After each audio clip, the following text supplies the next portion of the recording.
Sandy Ingram here, retired expat now in Mexico during the pandemic, registered with the Department of Treasury since 1999.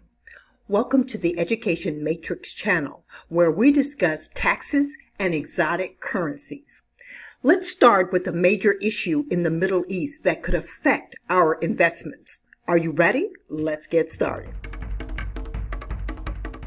It is reported that the most challenging issue in the Middle East will be Iran, not the Israeli-Palestinian issue. The question was asked why. The answer was simple, because it is the only issue, Iran is the only issue in this entire region that could create the kind of tensions and escalations leading to military confrontation, not just because of Israel and Iran, but potentially between the U.S. and Iran over the nuclear issue. The decision for the U.S. to re-enter the agreement with Iran is opposed by many American congressmen and countries around the world. Yet, leaving Iran to run free with its nuclear program is a major concern. These decisions may indirectly affect Iraq and our investment in Iraq. Now, we know many people have written Iraq off. And in my last video, I tried to explain why this could never happen. With the assassination of one of Iran's leading nuclear scientists and the killing of the Iranian general, many people believe Iran is getting the message the world is trying to convey: no nuclear weapons. Okay, this is an example. I repeat, this is an example and a scenario. In the future, we may have to travel in order to exchange the dinars for US dollars. Now, I say this because Iraq has overprinted its currency. And one way to control this era is to only allow the exchange in certain parts of the world. Now, the other option could include devaluing the currency or creating a new currency. Now, this creating a new currency would involve trading the old IQD for the new currency or not.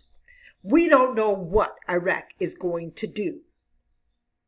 The fact that I want you to keep in mind when it comes to U.S. taxes and your foreign currency profits is this: there are banks in reliable countries that will pay you 9.4 to 10% interest on a 1-year deposit. Example, if you put $1 million US dollars into a bank in Georgia, the country, not the state, after 1 year would pay you approximately $100,000 or slightly less in interest.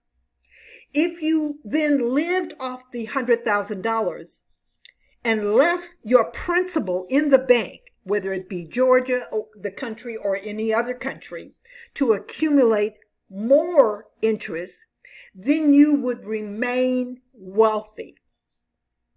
If you spend your foreign currency profits on cost of living, then you will be broke within a few years. Now, I said all of this to say this: get your passport. You have few to no options depending on how this plays out if you do not have a U.S. passport. Now, I also want to say to you, money that is earned outside of the United States and is not distributed back into the United States is not legally taxed by the IRS. You will need further information on this tax code.